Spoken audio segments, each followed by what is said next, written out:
వెన్నుపోటు ప్రభుత్వంపై బీసీ గలం ఈరోజు వైఎస్ఆర్సీపీ పార్టీ కేంద్ర కార్యాలయంలో బీసీ ముఖ్య నేతలతో ఈరోజు సమావేశం ఏర్పాటు చేయడం జరిగింది. ముఖ్యంగా ఈ సమావేశంలో ఈ వెన్నుపోటు పార్టీ సంబంధించిన నాయకులు గడిచిన 3-4 రోజుల ముందు అసెంబ్లీ సమావేశాల్లో 34% రిజర్వేషన్లు ఒక డ్రామా బిల్లును ప్రవేశపెట్టి కేవలం ఎలక్షన్లు ఉన్నాయి, బీసీలను మళ్లీ వెన్నుపోటు పొడిచాలా అనే ఉద్దేశంతో ఒక 34% రిజర్వేషన్ అనేసి ఒక డ్రామా బిల్లును ప్రవేశపెట్టి మళ్లీ బీసీలను మగ్గిపెట్టిన క్రమంలో దాంతోపాటు ఎంతోమంది బీసీలపై అక్రమ కేసులు లేకపోతే దాడులు జరుగుతున్న సందర్భంలో ఈరోజు బీసీ ముఖ్య నాయకుల సమావేశం ఏర్పాటు చేసి ఈ మీటింగ్లో ఎన్నో తీర్మానాలు చేసి వచ్చే 6 నెలల్లో జిల్లా వారీగా కాన్స్టిట్యున్సీ వారీగా బీసీల గలం విప్పాలా, ఇంటింటికి ఈ వెన్నుపోటు ప్రభుత్వం బీసీలకు ఎంత వెన్నుపోటు పొడిచింది అనే ఉద్దేశంతో ఈరోజు మీటింగ్ పెట్టడం జరిగింది. ఇదే క్రమంలో మళ్ళీ మీ పాత్రికేయ మిత్రుల సాక్షిగా మళ్ళీ ఈ వెన్నుపోటు పార్టీకి ఒక సవాల్ విసురుతాను. మీరు 34% రిజర్వేషన్లు పెట్టారు కేవలం ఎలక్షన్ల కోసం మీరు వాడుకోవాలనే ఉద్దేశంతో. కానీ మీ మంత్రిమండలిలో ఒక్కరంటే ఒక్క బీసీకైనా డిప్యూటీ సీఎం పదవి ఇచ్చారనేసి మీ ద్వారా ఈ వెన్నుపోటు ప్రభుత్వాన్ని అడుగుతున్నారు. అంటే ఈరోజు బీసీలకు మీకు కంట కనపడడం లేదా బీసీలు మీ పక్కన కానీ లేకపోతే మీ డిప్యూటీ సీఎం పవన్ కళ్యాణ్ పక్కన కానీ కూర్చోడానికి అర్హులు కాదా, లేదా బీసీలను ఇంత అవమానం చేస్తున్నారనేసి మీ ద్వారా ఈ కూటమి ప్రభుత్వాన్ని నిలదీస్తున్నారు. అంటే ఎలక్షన్ల ముందు వరకు బీసీలు వెన్నుముక్క, ఎలక్షన్ల తర్వాత బీసీలు ఒక వెంట్రుక ముక్క మాదిరి మీరు ఈరోజు తీసే పరిస్థితి ఈ రాష్ట్రంలో కనపడుతుంది. బీసీలందరం ఏకమై ఖచ్చితంగా మీ వెన్నుపోటు ప్రభుత్వాన్ని దించే దిశగా మేము పోరాడతామనేసి మీ ద్వారా తెలియజేయడం జరుగుతుంది.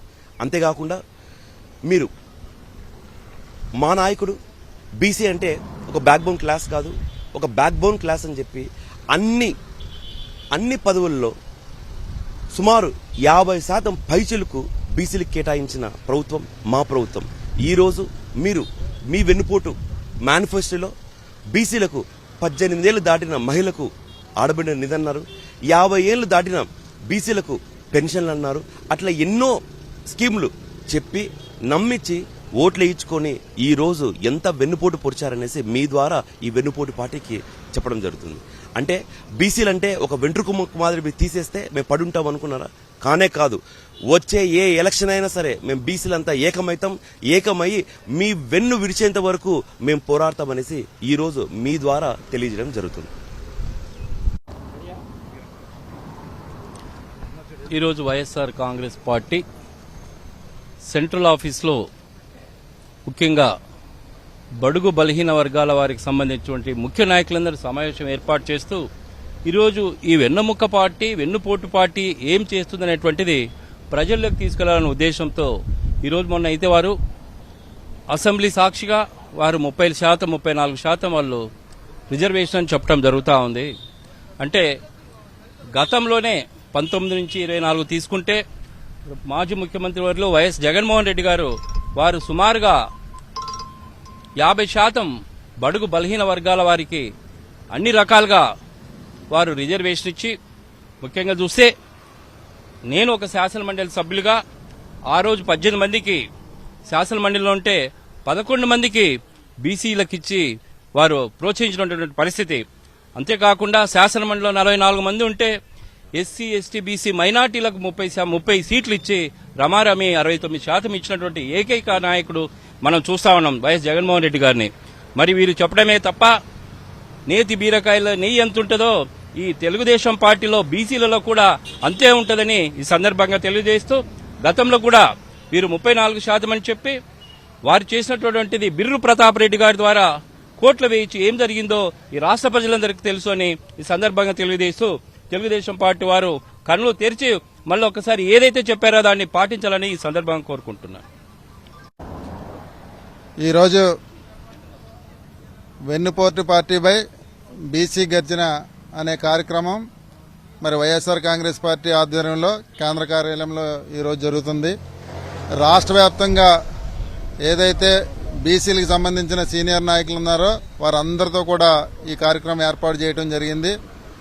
ఎందుకంటే మన రాష్ట్రంలో చాలా రాజకీయ పార్టీలు ఉన్నాయి. ఆ రాజకీయ పార్టీలన్నీ కూడా సామాజిక న్యాయం చేస్తామని చెప్పేసి మాటలు చెప్పడం తప్ప చేసిన దాఖలాలు ఎక్కడా కూడా లేవు. ఎక్కడన్నా బీసీలకి న్యాయం జరిగిందంటే అది మరి మాజీ ముఖ్యమంత్రి వర్యులు గౌరవనీయులు జగన్మోహన్ రెడ్డి గారి ఆధ్వర్యంలోనే నేను చెప్పాలి. ఎందుకంటే 2019 నుంచి 2024 వరకు ఆయన అధికారంలోకి వచ్చిన తర్వాత ఈ రాష్ట్రంలో ఉన్నటువంటి బీసీలందరికీ కూడా ఏ విధంగా న్యాయం చేశారన్నది మనం అందరం కూడా కళ్ళారా చూసాం. ఎందుకంటే ఏ ప్రాంతంలో ఏ సామాజిక వర్గం ఎక్కువ ఉందో ఆ సామాజిక వర్గానికి ఏ విధంగా ప్రాతినిధ్యం వహించాలి, ఏ విధంగా వాళ్ళకి మంచి జరిగే విధంగా మనం చేయాలన్న ఆలోచనతోటి అనేక రకాలుగా మరి వాళ్ళందరికి కూడా పదవులు ఇచ్చి ఈరోజు మంచి చేసిన నాయకుడు ఎవరైనా ఉన్నారంటే జగన్మోహన్ రెడ్డి గారు. ఎందుకంటే బీసీలందరినీ కూడా హక్కుని చేర్చుకుని బీసీలందరూ నా కుటుంబం అన్నట్టుగా వాళ్ళని ముందుకు తీసుకెళ్లి రాజకీయ పరంగా ఆర్థిక పరంగా మేలు చేసిన వ్యక్తి ఎవరైనా ఉన్నారంటే జగన్మోహన్ రెడ్డి గారు. దాన్ని దృష్టిలో పెట్టుకునే ఖచ్చితంగా రేపు రాబోయే రోజుల్లో బీసీలందరం కూడా ఐక్యమయ్యి మళ్లీ జగన్మోహన్ రెడ్డి గారు ముఖ్యమంత్రి చేసుకుంటేనే మన పిల్లల భవిష్యత్తు కానీ మన భవిష్యత్తు కానీ బాగుంటుందని చెప్పేసి మేము అందరం కూడా తెలియజేస్తాం. ఎందుకంటే ఇప్పుడు ఉన్నటువంటి వెన్నుపోటు పార్టీ మొన్ననే అసెంబ్లీలో మరి ముఖ్యమంత్రి చంద్రబాబు నాయుడు గారు చేసిన వ్యాఖ్యలు మనం అందరం కూడా చూస్తున్నాం. మేము ఒక బీసీలకు సంబంధించి ఒక జీవో పాస్ చేస్తున్నాం, బిల్లు పెడుతున్నాం అని చెప్పేసి ఆయన 34% వాళ్ళకి రిజర్వేషన్లు ఇస్తామని చెప్పేసి మళ్లీ ఏదైతే స్థానిక సంస్థల ఎన్నికలు వస్తున్నాయో ఎన్నికల కోసం మళ్లీ ఒక ఎన్నిపోటు పడవడానికి బీసీలందరికీ కూడా ఒక మాయ చేయడానికి చంద్రబాబు నాయుడు పూడుకున్నాడు. ఎందుకంటే నిజంగా దివంగత నేత మరి ఎన్టీ రామారావు గారు ఉన్నప్పుడు బీసీలందరూ కూడా ఆయన నటన చూసి ఆయన మంత్రముగ్ధులయ్యి రాజకీయ పరంగా కూడా ఆయన వెనకున్నారు. కానీ ఈ రోజు బీసీలందరికీ కూడా ఒకటే చెప్తున్నాయి. ఎందుకంటే చాలా మంది కొంతమంది బీసీ నాయకులందరూ కూడా మేము ఎన్టీఆర్ టైంలో నుంచి ఆ తెలుగుదేశం పార్టీలో ఉండిపోయాం, మాకు న్యాయం జరగకపోయినా కానీ వాళ్ళకే ఓటేస్తామని చెప్పి అనేవారు.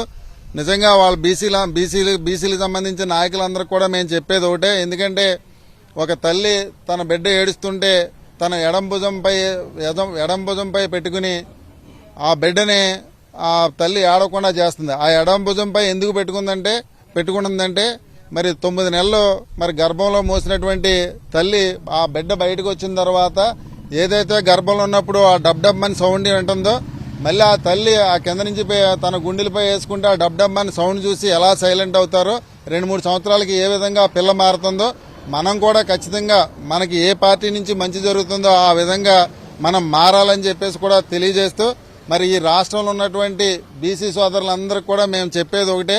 ఎందుకంటే జగన్మోహన్ రెడ్డి గారి కోసం ఒకే ఒక మాట చెప్తా, సృష్టించిన దేవుడు మర్చిపోవచ్చు, పుట్టించిన తల్లిదండ్రులు కూడా పట్టించుకోవచ్చు, కానీ మనం నమ్ముకున్న జగనన్న మాత్రం మనం మర్చిపోడన్న విషయాన్ని బీసీ నాయకులందరూ కూడా తెలుసుకోవాలని చెప్పేసి సందర్భంగా తెలియజేస్తున్నాం.